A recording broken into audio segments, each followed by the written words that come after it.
Hallelujah. प्रभु की स्तुति हो, प्रभु का धन्यवाद।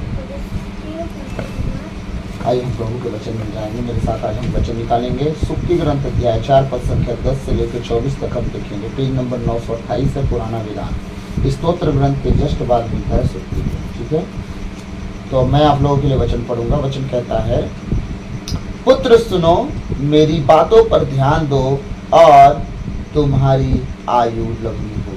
आमीन।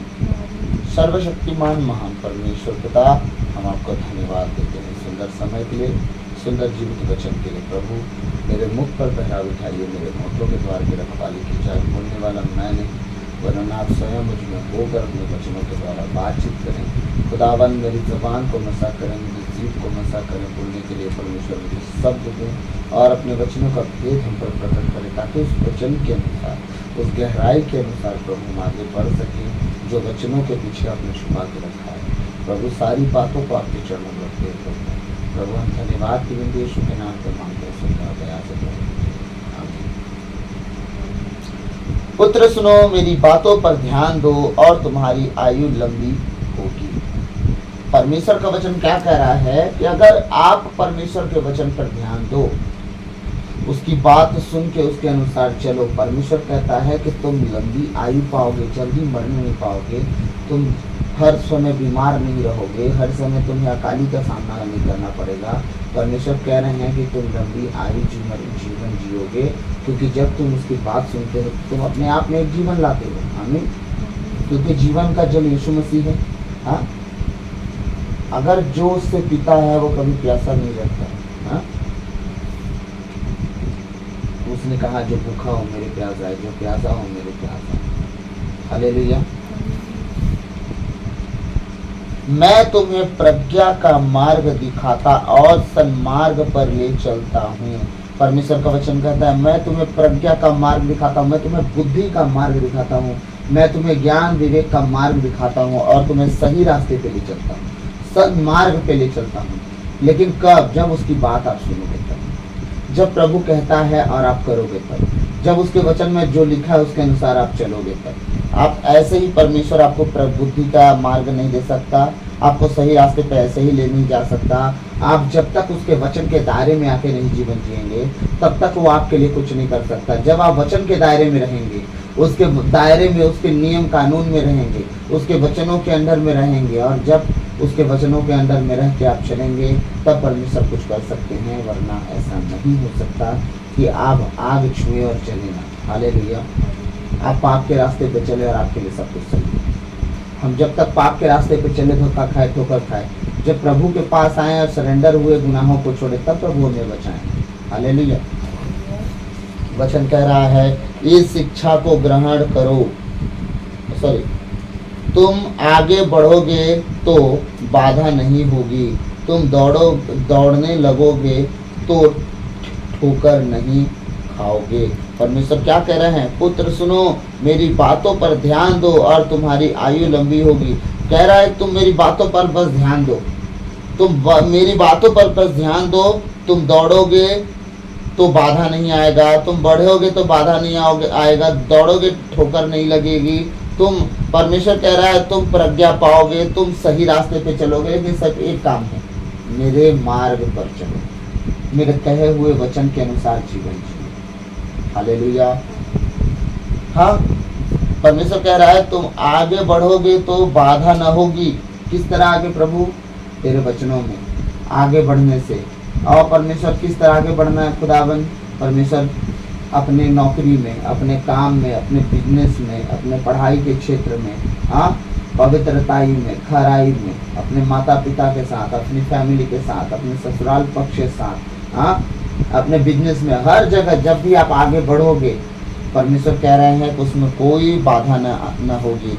तुम दौड़ोगे, तुम दौड़ने लगोगे तो ठोकर नहीं खाओगे। अगर आप बहुत तेजी से परमेश्वर के साथ आगे बढ़ रहे हो तो बीच बीच में शैतान गड्ढा डालता है, आपके लिए वो गड्ढा नहीं होगा, परमेश्वर उस गड्ढे को भर डालेगा। आमीन। इस शिक्षा को ग्रहण करो, इसे कभी मत छोड़ो, इसे सजोए रखो, क्योंकि यह तुम्हारा जीवन है। आमीन। परमेश्वर का वचन क्या कह रहा है? इस शिक्षा को, जो प्रभु ने इस वचन को दिया है हमें, कह रहा है इस शिक्षा को कभी ना छोड़ो, इसे सदा संजोए रखो, संभाल के रखो, अपने पास बचा के रखो। इसमें तुम्हारे लिए जीवन है, हाँ, इसमें तुम्हारे लिए मुक्ति है, इसमें तुम्हारे लिए उद्धार है, इसमें तुम्हारे लिए पवित्रताई है, खराई है, सच्चाई है, नम्रता है, दीनता है। तुम बाहर से कुछ नहीं सीख सकते अगर इससे नहीं सीखे तो। हालेलुया। प्रभु का वचन क्या कर रहा है?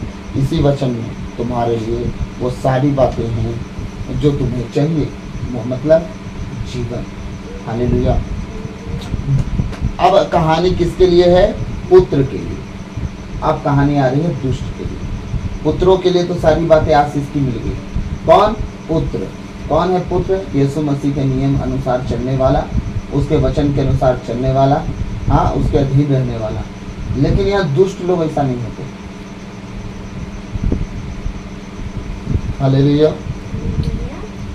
दुष्टों के मार्ग में प्रवेश मत करो। अगर मार्ग दुष्टों का अच्छा होता तो परमेश्वर चेतावनी देते क्या हमें? दुष्टों का अगर मार्ग सही होता तो परमेश्वर पहले से हम लोग को वार्निंग देते कि सुनो सुनो,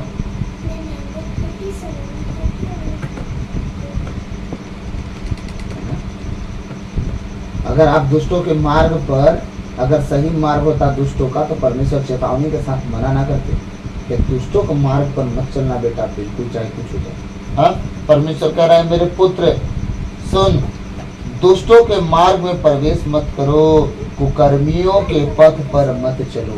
परमेश्वर कह रहे हैं दुष्टों के मार्ग पर प्रवेश तक मत करना, उसमें पैर तक नहीं रखना। कुकर्मियों के पथ पर मत चलना। वो कह रहा है जो कुकर्म के रास्ते होते हैं, चाहे व्यभिचार के हो, नशा के हो, चोरी के हो, ईर्ष्या के हो, जलन के हो, झगड़े के हो, बुराई के हो, चुगली निंदा के हो, हाँ, इन सारे रास्तों पे कभी पैर मत रखना।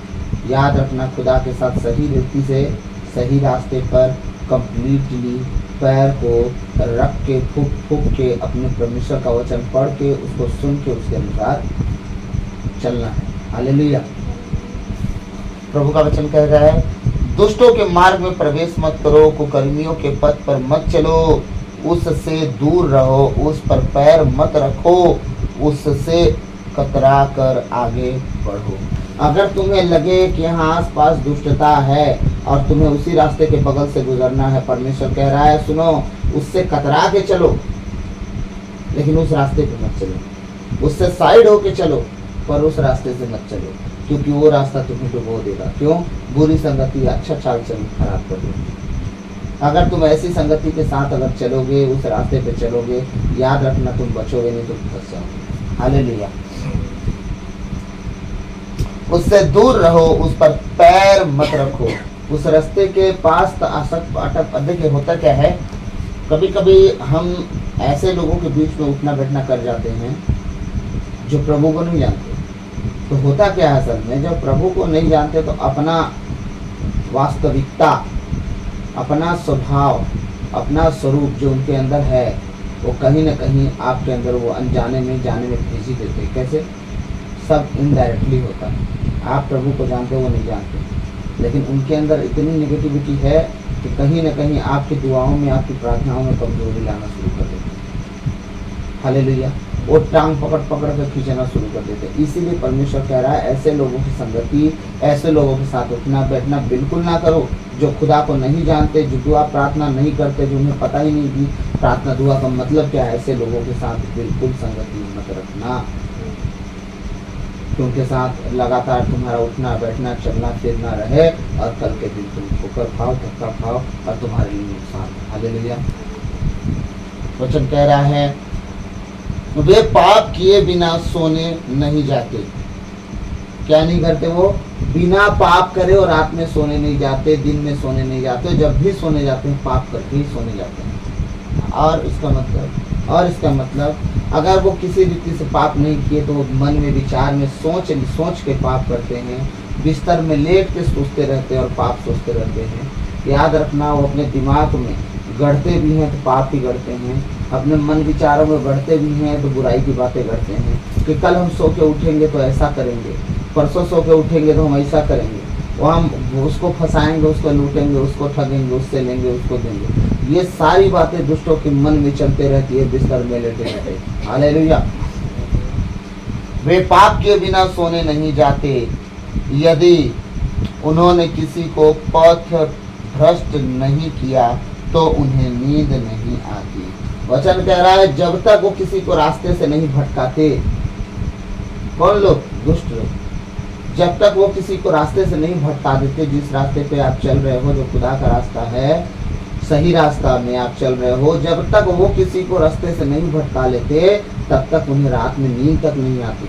सुकून से वो सो ही नहीं पाते कि हमने कोई अच्छा काम किया। उनकी नज़र में दुष्टता काम उनके लिए अच्छा काम होता है। और जब वो दुष्टता कर लेते हैं, किसी को रास्ते से पथ भ्रष्ट कर देते हैं, किसी को रास्ते से भटका लेते हैं, तब उन्हें सुकून मिलता है, उन्हें चैन मिलता है। हालेलुया।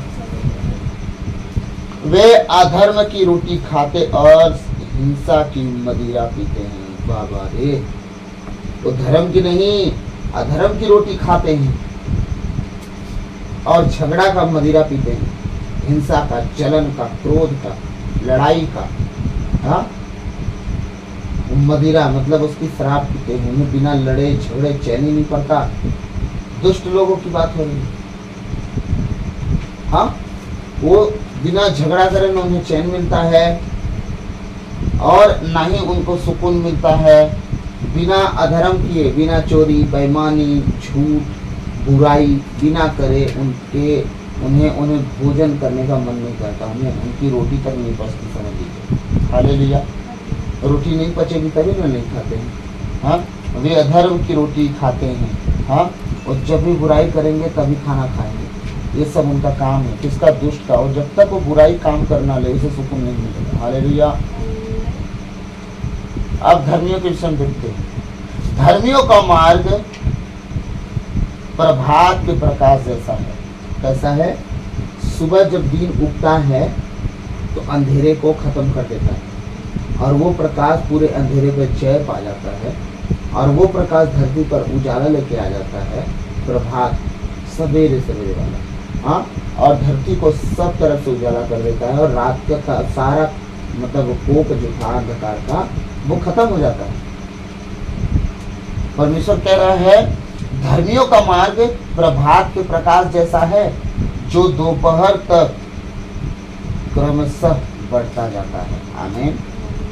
याद रखिएगा, धर्मियों के लिए परमेश्वर एक ब्लेसिंग दे रहा है।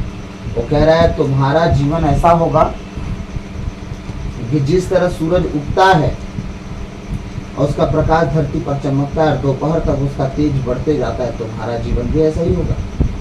तुम सुबह उगोगे और दोपहर तक तुम्हारा तेज बढ़ते जाएगा, बढ़ते जाएगा, बढ़ते जाएगा। और जब तक तुम परमेश्वर के साथ धर्मी बने रहोगे, वो तेज बना रहेगा। जब तुम परमेश्वर के साथ धार्मिकता खत्म कर दोगे, तुम्हारा तेज खत्म होता जाएगा। इसी तरह सुबह सूरज दोपहर तक तेज बढ़ते जाता है और शाम तक तेज खत्म होते जाता है और अंधकार उस पर फिर कब्जा कर लेता है। तो आप अगर धर्मी जन बने रहेंगे तो परमेश्वर ने नहीं कहा कि तुम सूरज की तरह जीवन भी जियोगे, सुबह से दोपहर, दोपहर से शाम। उसने बस दोपहर तक का नाम दिया, उससे आगे नहीं बढ़ाओगे कि तुम ढल जाओगे। उसने कहा धर्मी जन अगर तुम रहोगे तो सुबह जैसे अंधकार पर तुम जय पाके नया सूरज प्रकाश देता है, धरती को तुम भी प्रकाश दोगे और दोपहर तक चमकते रहोगे। लेकिन शाम की बात उसने नहीं की। क्यों? क्योंकि धर्मियों को दोपहर तक चमकने के लिए वो चाहता है जिस तरह दोपहर में सूरज चमकता है तुम उसी तरह चमकते रहो। बस वो नहीं चाहता कि तुम ढलो। हालेलुया। परमेश्वर के बहुत से जन हैं, बहुत से दास हैं जो सूरज की तरह चमकते हुए अपने 100 साल के सेवकाई को पूरा किए, 99 साल की सेवकाई को पूरा किए, 102 साल के सेवा को पूरा किए, तब जाके वो प्रभु में स्वयं हैं। तो उनका प्रकाश दोपहर की तरह चमकता रहा उस उम्र में। हालेलुया। प्रभु का वचन कहता है 19वां वचन, किंतु विधर्मियों का मार्ग अंधकार में है, उन्हें पता नहीं कि वे किस चीज से ठोकर खाएंगे। ओ परमेश्वर देखिए, धर्मियों के लिए तो सूरज के प्रकाश की तरह आशीष दिया, लेकिन विधर्मियों के लिए कह रहा है तो किंतु विधर्मियों का मार्ग अंधकार में है, वो अंधकार से भटकते रहेंगे। जो विधर्मी लोग हैं वो कभी भी उजाला उनको नहीं मिलेगा रास्ते में चलने के लिए, कभी भी वो उजाले की शांति नहीं देख के चल पाएंगे और ठोकर ही खाते रहेंगे। हालेलुया। हाँ, वो हमेशा अंधकार में चलते रहेंगे, उन्हें पता नहीं कि वे किस चीज से ठोकर खाएंगे। उन्हें नहीं पता वो किस चीज से ठोकर खाने वाले हैं और कहाँ ठोकर खा लेंगे। हालेलुया। पुत्र मेरी बात पर ध्यान दो, कान लगा कर मेरी शिक्षा सुनो। परमेश्वर अपने पुत्रों से, हर एक बेटे बेटी से जो आज ऑनलाइन है, जितने आज वचन सुनने वाले हैं, परमेश्वर आप सबसे बात कर रहे हैं। उसने कहा पुत्र मेरी बात पर ध्यान दो, कान लगाकर मेरी शिक्षा सुनो, उसे अपनी आंखों से ओझल न होने दो, उसे अपने हृदय में संजोए रखो। परमेश्वर कहना क्या चाहते हैं कि ये वचन आप प्रतिदिन इसे पढ़ो, इससे अपने हृदय से, अपने मन से, अपनी आंखों से ओझल ना होने दो। अपने हृदय में रोज दिन इस वचन को मनन चिंतन करते रहो। जो आज पढ़ो, आज पूरा दिन उसे स्मरण करो कि आज आपने क्या क्या पढ़ा। परमेश्वर कहता है अपने हृदय में इसे संजोए रखना, इसे स्मरण रखना, इसे अपनी आंखों से ओझल मत होने देना। तब तुम धर्मी ठहरोगे, तुम लंबी आयु पाओगे, तुम्हारी अच्छी किस्मत होगी, तुम चमकते रहोगे, सब कुछ। इसीलिए परमेश्वर कह रहा है पुत्र मेरी बात पर ध्यान दो और मेरे इस वचन को अपने हृदय में संजोए रखना, इससे अपने आप को अलग ना करना, ताकि परमेश्वर आपके जीवन में ब्लेसिंग का काम कर सके। पुत्र मेरी बात पर ध्यान दो, कान लगाकर मेरी शिक्षा सुनो। परमेश्वर की शिक्षा की विषय में बात हो रही है, जो बाइबल में लिखे हुए शिक्षा है उसके विषय में कह रहा है मेरी शिक्षा सुनो, उसे अपनी आंखों से ओझल न होने दो, उसे अपने हृदय में सजोए रखो। वह तुमसे नव जीवन का संचार करेगी। वाव, वह तुम में नव जीवन का संचार करेगी और तुम्हारे शरीर को स्वस्थ रखेगी। कौन? परमेश्वर का शिक्षा, उसका वचन। हाँ, परमेश्वर कह रहे हैं कि ये वचन, ये शिक्षा जो मैं तुम्हें सुनाता हूँ, इसको सुनने के बाद तुम्हारे जीवन में नव जीवन का वो संचार करेगा और तुम्हारे शरीर को स्वस्थ रखेगी। वो कभी तुम बीमार नहीं होने पाओगे, तुम चंगे भले रहोगे, तुम्हारे जीवन में नव जीवन का वो संचार करेगा। परमेश्वर ऐसा चाहता है हमारे साथ कि हम सिर्फ उसकी शिक्षा पर ध्यान दें, उसके अनुसार चले, उसका पालन करें। और परमेश्वर हमसे कुछ ही चाहते, वो जितना चाह रहे इतने चाहते। हालेलुया। तुम बड़ी सावधानी से अपने हृदय की रक्षा करो, क्योंकि जीवन का स्रोत उससे फूटा करता है। परमेश्वर ने क्या कहा? बड़ी सावधानी से अपने संपत्ति की रक्षा करो, यही ना? बड़ी सावधानी से परमेश्वर अपने बेटे बेटी की रक्षा करने के लिए कह रहा है, यही ना? बड़ी सावधानी से अपने आपके बैंक के नोटों को रक्षा करने के लिए वो बोल रहे हैं। बड़ी सावधानी से वो कह रहा है जितना सोना आपके घर में हो उसकी रक्षा करना। बड़ी सावधानी से वो कह रहा है जितना आपके पास कमाई का संपत्ति है उसकी रक्षा करना। यही बोल रहा है? नहीं, क्या बोल रहा है? ध्यान से सुनिए। तुम बड़ी सावधानी से अपने हृदय की रक्षा करो, मन की रक्षा करो। सबसे बुरा रोग इसी मन को लगा है, क्योंकि रहता तो कहीं और है और पहुंच कहीं और जाता है। हाँ, अभी आप बैठे होगे अपने घर पे, लेकिन सोचते सोचते कभी कभी हम 500 किलोमीटर दूर पहुंच जाते हैं जहाँ कभी गए रहते। ये मन ही तो है जिसे बुरा रोग लगा है, कभी भी इधर उधर चला जाता है। परमेश्वर कह रहे हैं इसी मन को आप संभालना, इधर उधर भटकने ना पाए। हाँ, कभी कभी प्रचार में बैठे हैं, वचन सुन रहे हैं, चर्चों में बैठे हैं, प्रभु भोज की रोटी तोड़ने जा रहे हैं और हमारा विचार कहीं और चल रहा है। इसका मतलब ये मन ही है जिसको रक्षा करना है आपको, इधर उधर भटकने ना पाए। उसे हमेशा कहो, ऐ मेरे मन प्रभु की तू आराधना कर, क्योंकि वो भला है। अपने मन से कहे, मन भटक मत, खुदा की आराधना कर, क्योंकि खुदा भला है। तो जहाँ भटकना चाहता है वो भला नहीं है। तो अपने विचार के द्वारा तू परमेश्वर के हर एक आशीष को खराब करेगा। इसलिए तू शांति से प्रभु की आराधना कर। आमीन। तुम बड़ी सावधानी से अपने हृदय की रक्षा कर, क्योंकि जीवन का स्रोत उससे फूटा करता है। आप याद रखिए, अगर मन की रक्षा कर लेंगे और आपका मन लगातार परमेश्वर के वचनों में बना रहेगा, तो याद एक बात का जरूर रखिएगा, जीवन का स्रोत उसी से निकलता है, आपके हृदय से, आपके मन से। हालेलुया। तो हृदय से अगर जीवन का स्रोत निकलता है तो आपको वो स्रोत आपके लिए पूरा पूरा स्वर्ग राज तक ले जा सकता है। आमीन। प्रभु का वचन कहता है, अपने मुख को असत्य न बोलने दो, अपने होठों से हर प्रकार का कपट दूर रखो। हालेलुया। अपने मुंह से असत्य न बोलने दो, अपने होठों से कपट, हर प्रकार का कपट, हर प्रकार की छल की बातें दूर रखो। अब आप हो कहीं और, फोन आ गया, बहुत लेट हो रहा है, निकले कि नहीं निकले? हाँ भैया हम तुरंत निकल रहे हैं। और अभी आप क्या कर रहे हैं? आप अभी जूता साफ कर रहे हैं। भैया हम निकल ही गए हैं, अभी तक आप जूता का लेस बांध रहे हैं। सरसरी झूठ बोलने की क्या जरूरत है? अभी आप पहुंचे हैं शहर से 1 किलोमीटर पहले और आप बोलेंगे मैं शहर में पहुंच चुका हूँ। क्या जरूरत है झूठ बोलने का? वो तो उतना ही गुस्सा आ रहा है जितना उसे 1 किलोमीटर बाद बताएंगे तो भी गुस्सा आएगा। सरसरी झूठ बोलने से क्या मतलब? इसीलिए परमेश्वर कह रहे हैं कि अपनी जबान को झूठ बोलने से रोको। हालेलुया। अपने मुख को असत्य न बोलने दो, अपने होठों से हर प्रकार का कपट दूर रखो। परमेश्वर क्या कहना चाह रहे हैं? कपट की बातें, छल की बातें, हाँ, चुगली की बातें, बुराई की बातें, इसकी बातें, उसकी बातें करने से अपने होठों को सदा बचाए रखना, नहीं तो तुम फंसोगे और तुम्हारा नुकसान होगा। तो अपनी आशीषों को खो बैठोगे, तुम्हारी पवित्रताई और खराई तुम्हारी सब शट डाउन हो जाएगी, पूरी तरह से खराब हो जाएगी और तुम्हारा नुकसान हो जाएगा। इसीलिए परमेश्वर के वचनों पे जो व्यक्ति चलेगा वो सदा धर्मी रहेगा, पवित्र रहेगा, खरा रहेगा, नम्र और दीन रहेगा। लेकिन कब? जब परमेश्वर के वचन के अनुसार चलेगा तब। हालेलुया। पर दुष्टों का हाल चाल पता चल ही गया। खुदा कह रहा है ना उन्हें भूख लगती है ना प्यास लगती है बिना बुराई करे। तो प्रभु इन वचनों के द्वारा हम सबको आशीष दे। आमीन। आइए हम उनकी प्रार्थना करें। हालेलुया, हालेलुया। धन्यवाद, धन्यवाद, धन्यवाद।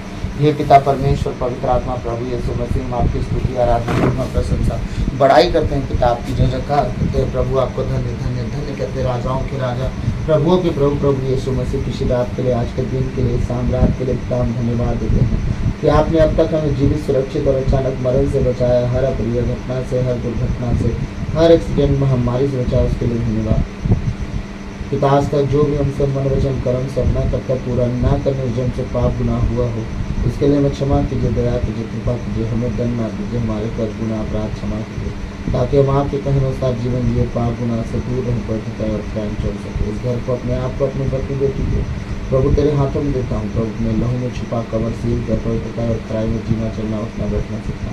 ओ परमेश्वर, हमारे जीवन के हर एक परिस्थिति में आपका अधिकार हो, खुदा बना आपका कब्जा हो परमेश्वर। इस घर के हमारे मन, हृदय, शरीर, प्राण, आत्मा, चारों ओर में सर्वभूतों का पैरा लगा।